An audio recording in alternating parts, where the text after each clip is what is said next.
A pretensão de caracterizar o crime de charlatanismo em razão das falas do presidente não se sustenta, pois não houve nenhuma promessa de cura ou de uma solução infalível, e tais manifestações se inserem integralmente na proteção constitucional da liberdade de expressão do pensamento. Em nenhuma ocasião em que houve participação do presidente da República em eventos públicos se mostra possível identificar o elemento dolo em sua conduta, nem o viés de promover reuniões com o objetivo principal de causar o contágio da população.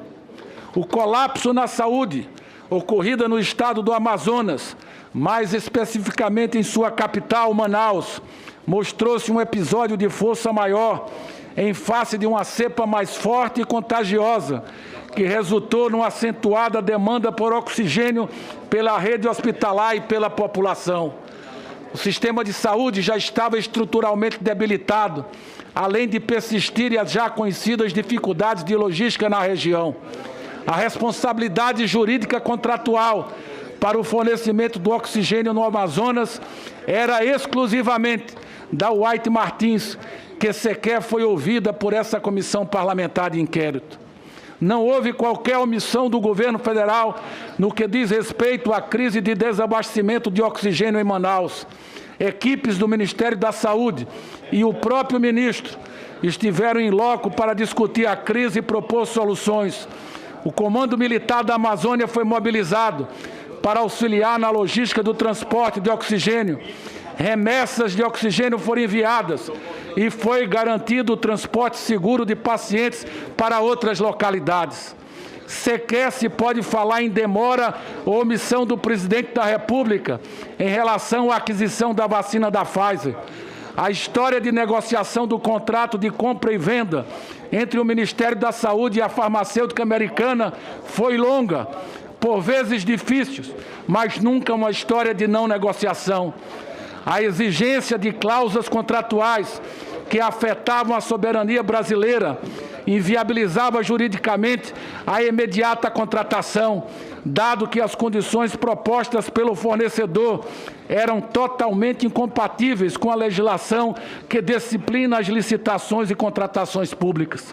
Neste ponto, lembramos o editorial do jornal New York Times, do dia 24 de abril de 2021, informando que a Pfizer buscou isenção de responsabilidade, demandou que governos empenhassem ativos nacionais, incluindo suas reservas bancárias, prédios das embaixadas e bases militares, como garantia contra processos, condições que, na opinião do editorial, foram compreensivelmente recusadas por diversos países, o que reduziu o ritmo dos acordos e a exclusão de vários deles do processo de aquisição de vacinas. As considerações acima, integrantes do parecer pro bono exarado pelo professor Ives Granda Martins, pela professora Samanta Ribeiro Meia, pelo professor Adilson Abreu Dalari e pelo professor Diceu Torrecilas Ramos, professores de Direito Constitucional e Direito Administrativo, pretendiam unicamente contribuir com a elucidação dos fatos e a devida instrução dos autos, porém, foram desconsideradas pelo relator. A investigação existe para apuração e esclarecimento de fatos, o que poderá determinar juridicamente a instauração ou não de um processo. O relatório final não pode ter natureza de verdadeira sentença. A subordinação aos fatos se impõe por dever. Os indícios apurados durante a investigação para o esclarecimento de fatos poderão determinar juridicamente a instauração ou não de um processo, cabendo às autoridades competentes os desdobramentos dos trabalhos da CPI. O juízo não sobressai das preferências do julgador em detrimento dos fatos, nem se rende aos abusos movidos pelo mero capricho ou satisfação pessoal, como vimos em muitas sessões da CPI. Isenção e imparcialidade não podem ser meras figuras retóricas. Repudiamos as conclusões fundamentadas em provas testemunhais, auridas em depoimentos que se exigiam respostas do tipo sim ou não, para perguntas complexas que partiam de premissas controversas, cujas respostas inegavelmente mereciam contextualização, ou mesmo de depoimentos que desabaram pelos caminhos do constrangimento e da vexação, que atacaram a honra, a dignidade e a história pessoal e profissional dos depoentes, em flagrante negligência aos direitos constitucionais que tantos prezamos.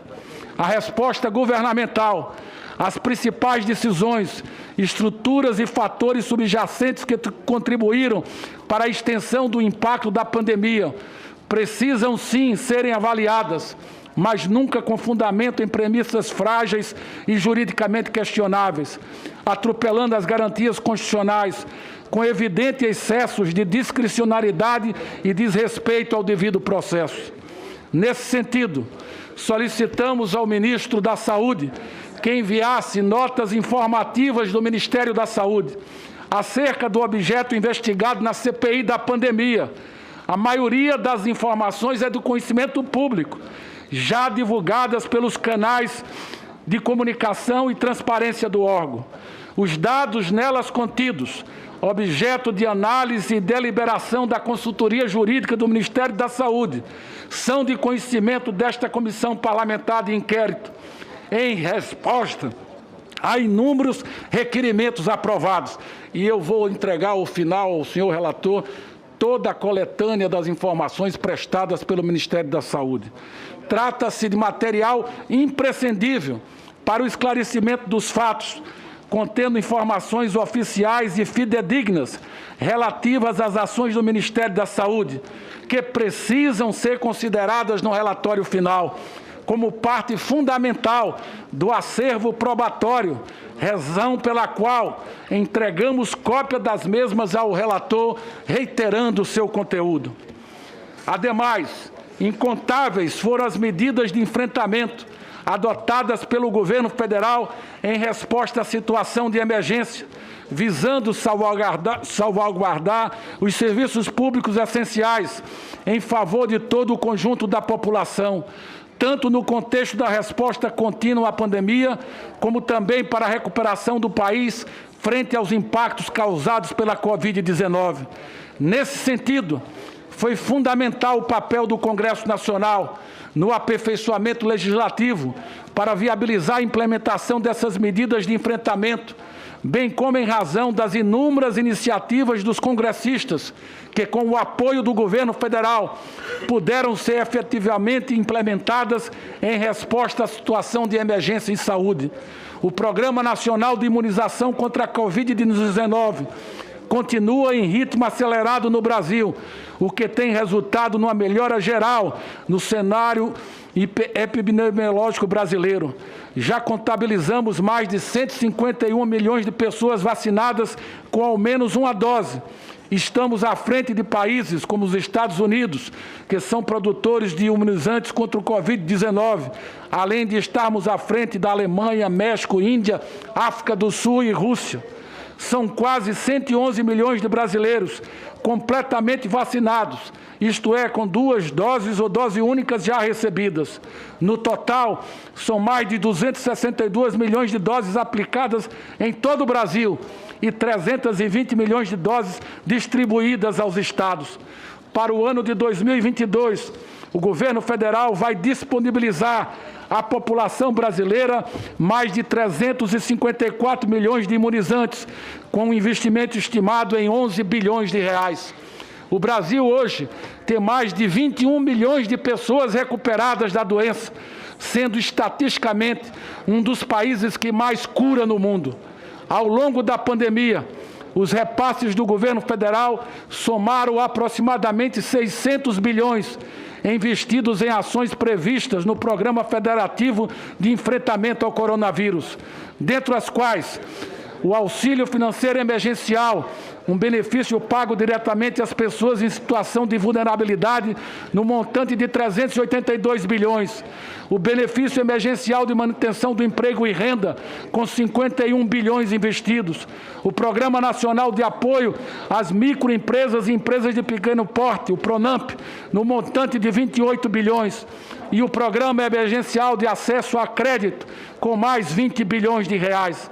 A atuação direta do governo federal resultou em comida na mesa em mais de 68 milhões de lares e a preservação de milhões de empregos e empresas, em especial de micro e pequeno porte. Infelizmente, a apuração de desvios na aplicação de parte desses recursos federais repassados para estados e municípios, ainda que tenha recebido o apoio de 43 senadores dessa Casa, não recebeu a devida atenção do grupo majoritário da CPI, que parece ter se distanciado desse objeto da investigação. O conjunto de iniciativas do governo do presidente Jair Bolsonaro, seja de enfrentamento à Covid-19, seja de manutenção da saúde e da economia, dos empregos e do nível da atividade diante dos impactos trazidos pela pandemia, permitiu combater a crise sanitária em todas as suas faces. Os reflexos já são observados na economia. Os últimos números divulgados pelo CAGED apontam que o Brasil abriu 372 mil vagas de emprego com carteira assinada em agosto, no 8º mês consecutivo de saldo positivo. No acumulado até agosto, o saldo na criação de empregos formais é positivo em 2.200.000 vagas, crescimento observado em todos os setores e nas 5 regiões brasileiras. Além disso, o desempenho recente dos indicadores econômicos de atividade tem mantido as previsões de crescimento do PIB para esse ano próximas dos 5%. Enfim, trata-se de um conjunto de ações para permitir o retorno seguro dos brasileiros ao trabalho no menor prazo possível.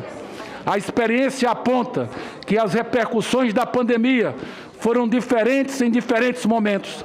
Alguns países que se saíram melhor do que os outros nos primeiros meses da pandemia tiveram subsequentemente mais mortes e vice-versa. Ante o exposto, manifestamos a nossa discordância quanto às conclusões do relatório final e rechaçamos, em particular, as tentativas de criminalização do presidente da República, contra quem não há comprovação de recebimento de qualquer vantagem devida ou de autoria e materialidade de crimes. O papel constitucional da Comissão Parlamentar de Inquérito é próprio do regime democrático que vivemos. Entretanto, a despeito da relevância de seu papel histórico, a CPI da pandemia falhou em exercer seu mistério constitucional, pois no lugar de cumprir sua finalidade, a CPI se transformou numa empreitada para perseguir sem legitimidade e sem fundamentos fáticos e jurídicos o presidente da República e seus principais colaboradores. Embora tenham amplos poderes de investigação, autonomia e uma natureza jurídico-política, as comissões parlamentares de inquérito não podem se distanciar dos seus preceitos constitucionais fundamentais e devem assegurar o contraditório e a ampla defesa, princípios inalienáveis do Estado Democrático de Direito, de tal modo que todos os seus atos sejam norteados por essas premissas, evitando assim o acobertamento de abusividades e ilegalidades sob o manto do ato político na esteira da perigosa máxima de que os fins justificam os meios.